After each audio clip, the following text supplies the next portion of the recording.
اور اس جماعت کے لیے یہ کوئی ضروری نہیں ہے کہ اس کا کوئی نام ہو یا اس کی کوئی تنظیم ہو یا اس کا کوئی خاص ضابطۂ کار ہو، بلکہ جماعت سے مراد یہ کہ پوری امت مسلمہ کے مختلف افراد اپنی اپنی جگہ پر وہ دعوت کا کام، دعوت عام کا کام کریں۔ کوئی اگر آدمی کسی جگہ وعظ کہہ رہا ہے تو وہ بھی اسی دعوت میں داخل ہے، کوئی آدمی کوئی تحریر لکھ رہا ہے جس سے لوگوں کو دعوت دی جا رہی ہے تو وہ بھی اس میں داخل ہے، کوئی آدمی قرآن کریم کی تعلیم دے رہا ہے یا قرآن کریم اور احادیث کی تعلیم دے رہا ہے تو وہ بھی اس میں داخل ہے۔ یہ عمومی خطاب کے ذریعے دعوت یہ تمام امت کا کام نہیں ہے، بلکہ ان لوگوں کا کام ہے جو علم اور اہلیت رکھتے ہوں۔ اور دوسری قسم کی دعوت یا دوسری قسم کا امر بالمعروف اور نہی عن المنکر وہ ہے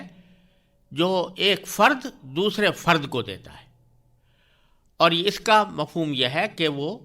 کسی فرد کو اچھائی کی تلقین کرے اور برائی کی سے روکنے کی کوشش کرے۔ اس کے بارے میں نبی کریم سرور دو عالم صلی اللہ علیہ وسلم کا یہ ارشاد ہے کہ آپ نے فرمایا کہ اگر کوئی شخص تم میں سے کوئی برائی دیکھے، من رأى منکم منکرا، جب تم میں سے کوئی شخص کسی جگہ کوئی برائی ہوتے ہوئے دیکھے، فلیغیرہ بیدہ، تو پہلا مرحلہ یہ ہے کہ اس کو اپنے ہاتھ سے تبدیل کرنے کی کوشش کرے کہ وہ برائی ختم ہو اور اس کی جگہ جائز کام کیا جائے۔ فإن لم يستطع، لیکن اگر کوئی شخص ہاتھ سے اس برائی کو روکنے پر قادر نہیں ہے، اس کی استطاعت نہیں رکھتا، تو پھر وہ فبلسانی، وہ اپنی زبان سے اس کو روکنے کی کوشش کرے۔ وإن لم يستطع، اور اگر کسی جگہ اس کو زبان سے اس برائی کو روکنے کی بھی طاقت نہیں ہوئے تو کم از کم فبقلبہ، تو وہ اپنے قلب ہی کے ذریعے، یعنی اس دل کے ذریعے اس سے نفرت کر کے، اس برائی کو برا سمجھ کر اس سے اللہ تعالیٰ کی پناہ مانگے۔ وذالک اضعف الایمان، اور فرمایا کہ یہ ایمان کا سب سے کمزور حصہ ہے کہ آدمی نہ ہاتھ سے روک سکتا ہے برائی کو، نہ زبان سے روکنے پر قادر ہے، ایسی صورت میں کم از کم اتنا ہے کہ دل میں اس کو برا سمجھتا رہے۔ ان میں 3 درجات رسول کریم صلی اللہ علیہ وسلم نے بیان فرمائے ہیں۔ پہلا، برائی کو ہاتھ سے روکنا، اس کی تفسیر دوسری احادیث اور دوسری نصوص کے روشنی میں یہ ہے کہ یہ ہاتھ سے روکنا اس شخص کا کام ہے جس کا کہیں پر اقتدار ہو۔ مثلا کوئی حاکم ہے، وہ اس کا یہ فرض ہے کہ اگر اپنے دائرۂ اقتدار میں وہ کوئی برائی ہوتے ہوئے دیکھ رہا ہے تو اس کو اپنے ہاتھ سے روکے، قوت سے روکے۔ اسی طرح اگر کوئی شخص کسی ادارے کا سربراہ ہے تو اس ادارے میں اس کو اقتدار حاصل ہے، اس ادارے کے اندر اگر کوئی برائی ہوتا ہوا دیکھتا ہے تو اس کا فرض ہے کہ وہ اپنے ہاتھ سے اس کو روکے۔ اسی طرح اگر کوئی شخص اپنے خاندان کا سربراہ ہے اور اپنے خاندان کے اندر کوئی برائی دیکھتا ہے تو اس کا فرض ہے کہ اس کو ہاتھ سے روکے۔ یہ ہاتھ سے روکنا اسی شخص کے لیے فرض ہے کہ جو اقتدار رکھتا ہو، خواہ وہ اقتدار عام نوعیت کا ہو یا کسی خاص حلقے میں ہو۔ لیکن عام آدمیوں کا کام یہ نہیں ہے کہ وہ برائی کو ہاتھ سے روکیں، کیونکہ اگر ہر آدمی یہ کام کرنا شروع کر دے گا تو اس سے معاشرے کے اندر فساد پھیلتا ہے۔ لیکن دوسرا درجہ یعنی فإن لم يستطع فبلسانہ، کہ اگر ہاتھ سے روکنے پر قدرت نہیں ہے تو پھر اپنی زبان سے روکے، یعنی زبان سے اس شخص کو جو کسی برائی کا ارتکاب کر رہا ہے، زبان سے اس کو کہے کہ یہ برا کام ہے، تمہارے لیے یہ کام جائز نہیں ہے اور اس کے نتائج خطرناک ہیں، یہ بات اس زبان سے کہے۔ یہ زبان سے کہنا، اگر یہ امید ہو کہ جس شخص کو میں زبان سے کسی برائی سے روکوں گا تو غالب گمان یہ ہے کہ وہ اس سے رک جائے گا، تو ایسی صورت میں زبان سے کہنا فرض ہے۔ اگر کوئی شخص ایسے موقع پر نہیں کہے گا تو وہ ایسے ہی گناہ گار ہوگا جیسے کوئی شخص نماز چھوڑنے سے گناہ گار ہوتا ہے۔ اور اگر یہ خیال ہو کہ میں کہوں گا تو صحیح لیکن یہ مانے گا نہیں، تو اس صورت میں اس کو زبان سے کہنا فرض نہیں ہوتا، لیکن پھر بھی مستحب ہے، بہتر ہے اپنے طور پر اس کو سمجھا دے، اس کو پیمائش کر دے۔ اسی طرح اگر زبان سے کہنے کے نتیجے میں اندیشہ ہو کہ میری جان کو یا میرے مال کو یا میری آبرو کو کوئی بڑا نقصان پہنچے گا، تو اس صورت میں بھی یہ فریضہ فرض نہیں رہتا، لیکن اگر کوئی شخص برداشت کر سکے اس تکلیف کو جو اس کو پہنچنے والی ہے تو اس کے اوپر اس کو اجر ملے گا انشاءاللہ۔ اگر اس کی بھی استطاعت نہیں ہے، یعنی استطاعت نہ ہونے کے معنی یہ کہ میں کہہ تو دوں گا، حق بات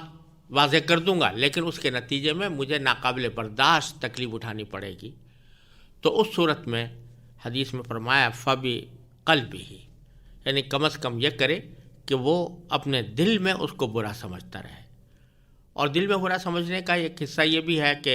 اللہ تعالیٰ سے دعا کرے کہ یا اللہ اس برائی کو ہمارے معاشرے سے ختم فرما دیجیے۔ اور بعض علماء کرام نے ایک نقطہ یہاں پر بیان فرمایا ہے کہ جب اس حدیث میں رسول کریم صلی اللہ علیہ وسلم نے فرمایا تھا کہ من رأى منکم منکرا فلیغیرہ بیدہ، کہ جب تم میں سے کوئی برائی دیکھے تو اس کو تبدیل کرے اپنے ہاتھ سے، تو تبدیل کرنے کا لفظ استعمال فرمایا، تو ہاتھ سے تو تبدیل کرنا سمجھ میں آتا ہے، اسی طریقے سے زبان سے تبدیل کرنا بھی سمجھ میں آتا ہے کہ زبان سے کسی کو کہہ دیا تو اس نے اپنے رویے میں تبدیلی پیدا کر لی، لیکن دل سے تبدیلی پیدا کرنے کا کیا مطلب؟ تو بعض علماء کرام نے اس کی تفسیر یہ فرمائی کہ جب آدمی کسی عمل کو برا سمجھے گا اور اس برائی کی طرف سے اس کے دل میں کڑھن پیدا ہوگی اور وہ کڑھن مسلسل اس کو بے چین رکھے گی، تو ایک وقت ایسا آ سکتا ہے کہ اس کی یہ بے چینی کسی وقت میں لوگوں کے اوپر اثر انداز ہو جائے اور اس وقت میں اس کو قوت حاصل ہو اور زبان سے وہ اس کو روک دے اور بالآخر تبدیلی آ جائے۔ تو کڑھن پیدا کرنا برائی کے اوپر یہ بھی ایک فریضہ ہے انسان کے ذمے۔ اسی لیے حدیث میں یہ واقعہ آتا ہے کہ رسول کریم صلی اللہ علیہ وسلم نے فرمایا کہ ایک معاشرے میں برائیاں پھیلی ہوئی تھیں، تو حضرت جبریل علیہ الصلاۃ والسلام کو اللہ تعالیٰ نے اس معاشرے پر عذاب نازل کرنے کے لیے بھیجا۔ تو جب وہ اس بات پر مامور کیے گئے تو انہوں نے کہا کہ یا اللہ، اس معاشرے کے اندر ایک شخص ایسا بھی ہے کہ جس نے پلک جھپکنے کی حد تک بھی اس نے کبھی آپ کی نافرمانی نہیں کی، تو اس لیے پورے اگر معاشرے کو یا پوری بستی کو عذاب نازل ہوگا تو اس پر بھی عذاب ہوگا، حالانکہ وہ نافرمان نہیں ہے۔ تو اللہ تبارک و تعالی نے جواب میں فرمایا کہ تم جا کر عذاب نازل کرو اس پر بھی اور تمام لوگوں پر بھی، اس لیے کہ وہ اگرچہ خود تو نیک تھا لیکن کبھی اس کے چہرے پر شکن نہیں آئی کسی برائی کو دیکھ کر، اور کبھی اس کے اندر تغیر پیدا نہیں ہوا، اس نفرت پیدا نہیں ہوئی، تو اس لیے اس کے اوپر بھی عذاب نازل ہوگا۔ تو معلوم ہوا کہ اگر فرض کریں کہ کسی موقع پر ہاتھ سے یا زبان سے برائی کو روکنے کی طاقت نہیں ہے، تب بھی دل میں ایک کڑھن اور دل میں ایک اس کی نفرت اس درجہ ہونی چاہیے کہ وہ کسی نہ کسی وقت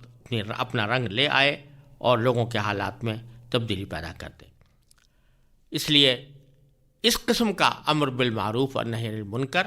ہر مسلمان کی ذمہ داری ہے اور اس کو اس کا اہتمام کرنا چاہیے۔ بہت سے معاشروں میں برائیاں پیدا ہوتی رہتی ہیں اور لوگ نہ صرف یہ کہ ان کو روکتے نہیں بلکہ اس کے اوپر ناگواری کا بھی اظہار نہیں کرتے،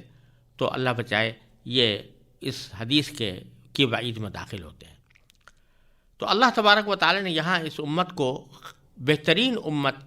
اس لیے بیان فرمایا کہ اس کو تمام انسانیت کے فائدے کے لیے اللہ تبارک و تعالی نے بھیجا ہے، اور فائدہ یہی ہے کہ وہ لوگوں کو برائی سے روکتی ہے اور اچھائی کی تلقین کرتی ہے۔ پھر آگے اللہ تبارک و تعالی نے فرمایا وَلَوْ آمَنَ أَهْلُ الْكِتَابِ لَكَانَ خَيْرًا لَهُمْ، کہ اگر اہل کتاب ایمان لے آتے تو یہ ان کے حق میں کہیں بہتر ہوتا۔ یعنی ایک طرف امت محمدیہ کو خیر امت یعنی ساری امتوں میں بہترین امت قرار دیا گیا، جس سے اشارہ اس بات کی طرف ہے کہ نبی کریم سرور دو عالم صلی اللہ علیہ وسلم کی تشریف آوری سے پہلے دنیا کی امامت کا منصب بنو اسرائیل کو حاصل رہا اور بنی اسرائیل ہی کے اندر پیغمبر رہے، لیکن اب یہ منصب تبدیل کر کے امت محمدیہ علیہ صاحب السلام کو عطا کیا جا رہا ہے اور اس کو خیر امت قرار دیا جا رہا ہے اور اس کو انسانیت کے فائدے کے لیے پیدا کیا گیا ہے۔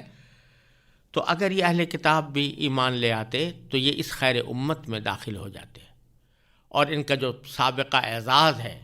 کہ یہ دنیا کی امامت کے منصب پر فائز تھے وہ اعزاز ان کا باقی رہتا۔ لیکن فرمایا کہ منہم المؤمنون، اس میں بے شک کچھ لوگ مسلمان ہیں، مومن ہیں، ایمان لائے ہوئے ہیں، وَأَكْثَرُهُمُ الْفَاسِقُونَ، لیکن ان میں سے اکثر نافرمان۔